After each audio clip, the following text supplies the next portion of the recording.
Ontem a gente lançou um vídeo falando sobre a origem da história desta série do qual a gente vai falar aqui hoje, que é A Maldição da Mansão Bly. A gente falou sobre a história que originou, que vem de um livro de Henry James. A gente falou das outras adaptações cinematográficas e para a televisão que esta história teve, e a gente gostaria de convidar você a assistir. Caso você ainda não tenha assistido, é só você olhar aqui no lado, nesse cantinho daqui, para que você possa aí ver este vídeo que a gente fez. Agora a gente vai falar um pouquinho, vai dar nossa crítica, a nossa opinião a respeito desta série, né, que a gente finalmente conseguiu assistir, e também a gente vai falar um pouquinho sobre o final desta temporada. Então, se você ainda não assistiu esta série, a gente vai dar nossa crítica primeiro e depois você pode vir aqui e assistir ao que a gente acha deste final, tá? Se você quiser saber mais sobre este assunto, fique com a gente.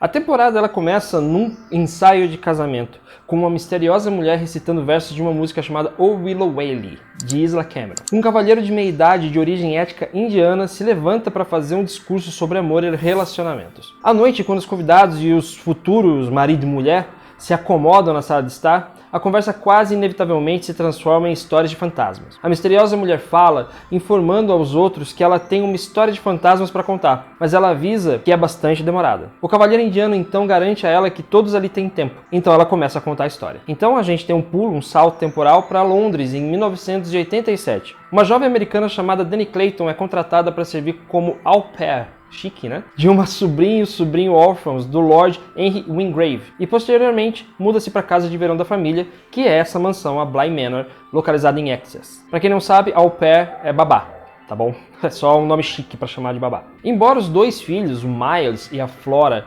pareçam maravilhosos e charmosos em seu primeiro encontro, Dani logo percebe que algo está definitivamente errado com eles. Eles perderam os pais enquanto os adultos estavam de férias lá na Índia. Sua governanta anterior, Rebecca, aparentemente cometeu suicídio após ser traída por seu amante, Peter Quint, que também roubou várias centenas de milhares de dólares de Henry. A equipe atual de Bly Manor compreende o cozinheiro, Owen, a governanta, Hannah, e o jardineiro, Jamie. A série tem uma narrativa multicamadas e multilinear. Enquanto o enredo principal permanece ancorado nas experiências de Dani na mansão Bly, cada episódio se concentra em fornecer a história de fundo de diferentes personagens, tanto humanos quanto fantasmas, e como suas ações levaram a estas circunstâncias atuais. Essa série, nesse caso, né, como você já deve ter percebido, é uma série que realmente apela mais para a história do que para o susto fácil. Neste caso, a gente tem que louvar a fotografia e a direção de arte da série, que é comandada pelo Mike Flanagan. Eles conseguem fazer com que estas histórias que são contadas pra gente, junto com a história principal da Dani, elas se tornem uma coisa só e não precisa apelar o tempo todo para jumpscare. Pelo contrário, essa história ela tem muito apelo como terror psicológico. Ela bebe de várias fontes, de outros filmes, de outras séries, de livros inclusive, que trabalham mais os personagens, trabalham mais as camadas de personagens que a gente vai acompanhando, e com isso a gente vai conhecendo essas pessoas, e é daí que a gente consegue tirar o medo e o pavor que a gente tem do que pode acontecer com eles ou do que eles fizeram anteriormente. Esse é o tipo de coisa que é reforçada pelo roteiro, como se deve ter notado, e também, como falei, pela direção de arte, porque a Mansão Bly é praticamente um personagem desta história. A gente acompanha tudo isso acontecendo dentro desta mansão e a gente vê que esse trabalho foi feito de uma forma muito competente pelos diretores de arte da série. Assim como a fotografia, que é escura, mas não tão escura a ponto de fazer com que a cara das pessoas desapareça. Isso é muito bom porque a gente consegue se situar, né, na cena, a gente consegue ver as coisas que estão acontecendo sem prejuízo do terror, sem prejuízo da história. Também é preciso falar sobre as atuações nesta série, que são atuações realmente muito interessantes.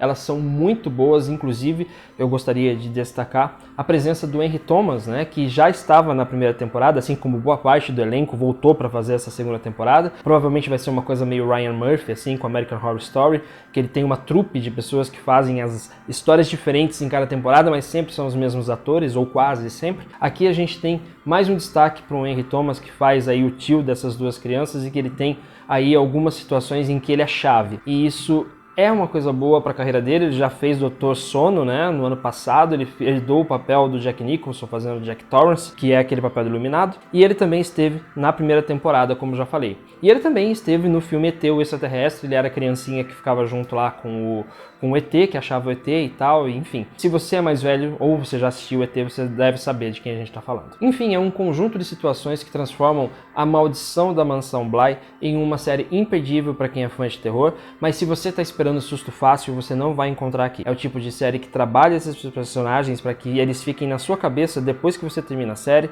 quando você vai dormir, depois de uns dias, quando você tá lá de boa, fazendo qualquer outra coisa, você fica pensando na história, e é isso que faz dela uma boa história, uma boa produção, uma boa série para se assistir.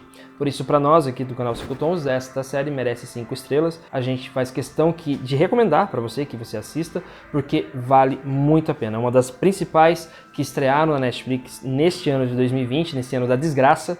Então a gente tem aí essa recomendação para você, para que você possa assistir essa série e depois você pode vir aqui comentar com a gente o que você acha. Então essa foi a nossa crítica. Se você já assistiu a série, você pode continuar no vídeo aqui, porque a gente vai falar agora alguns aspectos a respeito do final desta série. Se você assistiu o nosso vídeo anterior, você sabe que esta série, essa temporada, é baseada num livro chamado A Volta do Parafuso, do Henry James. Como no livro, a sexualidade reprimida de alguns personagens serve como componente-chave nessa história. Mas Flanagan, que é o cara que produziu esta série, não deixou isso prender seu protagonista, escrevendo ela de tal forma que ela acabou sendo assentado nesse personagem. No episódio 4, por exemplo, esse episódio oferece pra gente um olhar mais aprofundado na história da Dani, que é a personagem principal. Ela estava para se casar com seu namorado de infância, mas descobriu que ela se sentia atraída por mulheres. Um dia esse casal tem uma briga e isso acontece um pouco antes dele ser atropelado por um caminhão. Desde então, ela tem visões dele, umas visões perturbadoras de quando ele aparece com os olhos brilhantes. Por isso que ela deixa os Estados Unidos para escapar dele,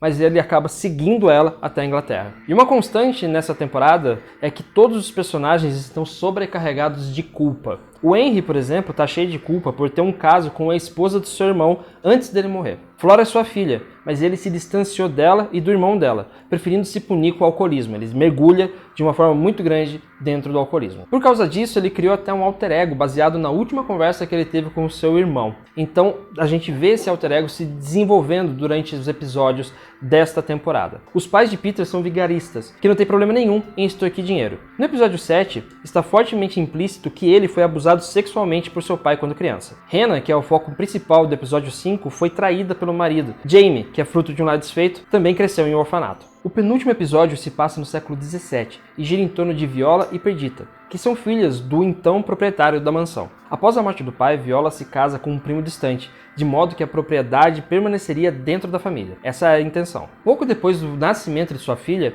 Viola foi diagnosticada com uma doença pulmonar terminal e teve apenas alguns meses de vida. Pelo menos era isso que os médicos diziam. Mas a sua teimosia e raiva a ajuda a perseverar por anos. Ela está muito zangada com Deus pela injustiça de tudo isso, assim como sua irmã e marido pelo crescente vínculo entre eles. Ela obriga o marido a prometer que trancará todas as suas joias de seda e dará as chaves à filha quando ela atingir a maioridade. Em uma última análise, não é a doença que mata a Viola, mas sim Perdita. Cansada dos constantes abusos e provocações, ela sufoca a irmã mais velha. Ela então se casa com seu ex-cunhado, mas a união acaba não durando muito. Impulsionada por sua ganância e desejo de salvar sua família de um desastre financeiro iminente, ela abre o baú de seda e joias da sua irmã. O que ela não sabe é que a sua irmã o possui desde sua morte. Viola estrangula Perdita até a morte, transformando-a em um dos fantasmas que perambulam pela Mansão Bly. Esta série, A Maldição da Mansão Bly, faz múltiplas referências ao filme de terror psicológico de 1961, Os Inocentes, do qual a gente falou no vídeo que a gente apresentou mais cedo. É uma adaptação mais fiel ao material original, ao livro do Henry James. Aquela música do começo, Willow Waly,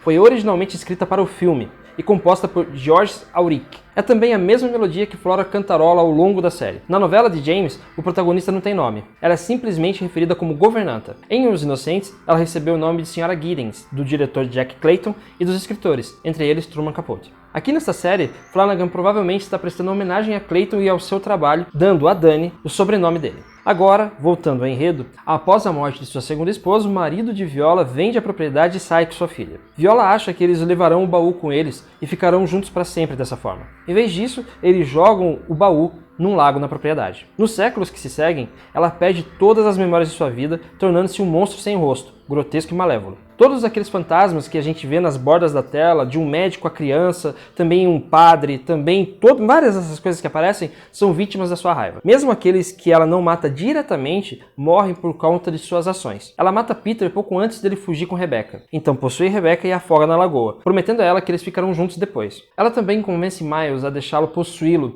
e empurra Hannah para dentro de um poço. Portanto, ela é responsável por praticamente todas as mortes da série. A maioria dos personagens nunca atinge realmente o que deseja. Viola, por exemplo, não tem uma vida com sua filha. Sua raiva e malícia são poderosas o suficiente para manter o resto dos espíritos presos na premissa da Mansão Bly. Apesar das possibilidades que mostra, o relacionamento de Owen e Hannah termina mesmo antes de começar. Os dois filhos querem escapar da dor e do pesar constantes que estão experimentando, voltando-se para as lembranças dos pais. É essa vulnerabilidade que Peter quer explorar, convencendo-os a deixar que ele e Rebecca os possuam permanentemente. Enquanto ele faz isso com sucesso com Miles, Rebecca se recusa a completar o ritual com Flora e liberta Dani com sua ajuda. Quando Viola entra na mansão novamente e está prestes a matar Dani, ela vê Flora. Embora sua memória esteja quase apagada, ela ainda sabe que está lá para uma menina. Enquanto ela pega Flora e começa a caminhar em direção ao lago, Henry chega e tenta impedi-la. Ele quase é morto no processo. Rebecca convence Flora a deixá-la entrar uma última vez, para que ela possa suportar a dor da morte pela jovem. Dani então recita as palavras de posse, permitindo efetivamente que Viola habite seu corpo. Isso põe fim ao reinado de terror de Viola na mansão. Todos os espíritos, incluindo Hannah, Peter e Rebecca, estão livres.